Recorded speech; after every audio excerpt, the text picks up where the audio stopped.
Hey everybody, so I'm back with the Kramer Baretta Special after I've set it up and I've been tweaking around with it. Now, if you saw my first video where I unboxed it and I gave it a tone test, I said this at the end. However, I'll be back with a slightly different video on it, so stay tuned for that. Well, this is that video. So, I watched Steve from Boston's setup video for the Baretta Special. He has one just like this. And in that video, he takes you through everything you need to do with it to get it set up just right. So, per Steve's instructions, I took the cover here off. I took the middle spring for the tremolo out for it to be easier to dive with. Like that.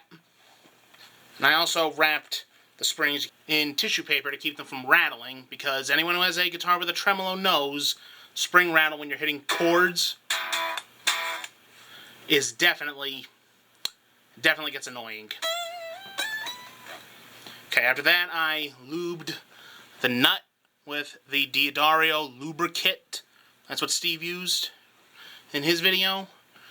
I turned the screws here just to get the tremolo pretty much flat to the deck there. If you can see, it doesn't pull back like a Floyd Rose would. So, I got that set up.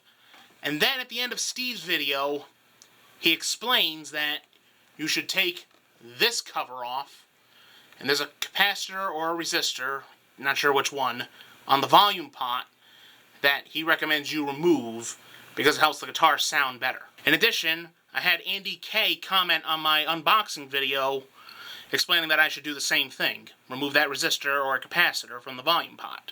And to remove it, you just have to get a pair of wire cutters and clip it out and throw it away. You don't have to get the soldering iron out and unsolder anything. That's good.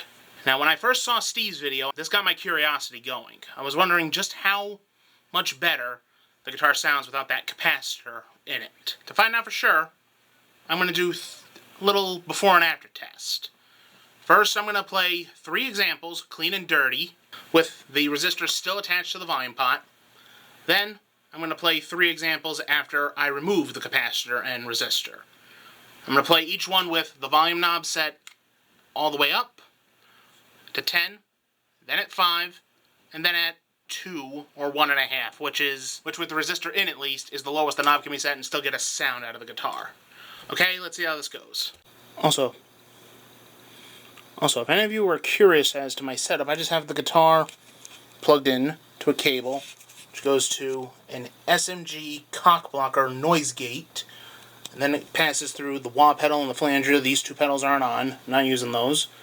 And the main out of the flanger, that cable, goes under my little side table here, and into my Focusrite Scarlett Solo, well, set to instrument on a little switch for input 2. Then through the red cable, goes into my USB hub, and into my computer, which is running Reaper. Okay, that's how I record.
So as you can hear, removing the capacitor from the volume pot actually turns the volume knob into a volume knob.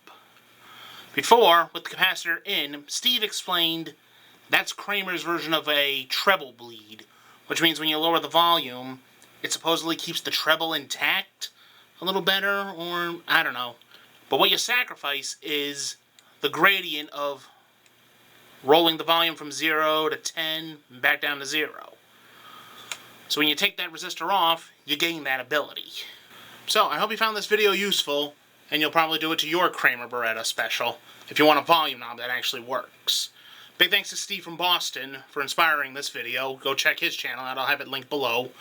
And if you're new around here, go ahead, like, subscribe, turn on notifications, and share this video with your friends. And rock on. See you next time.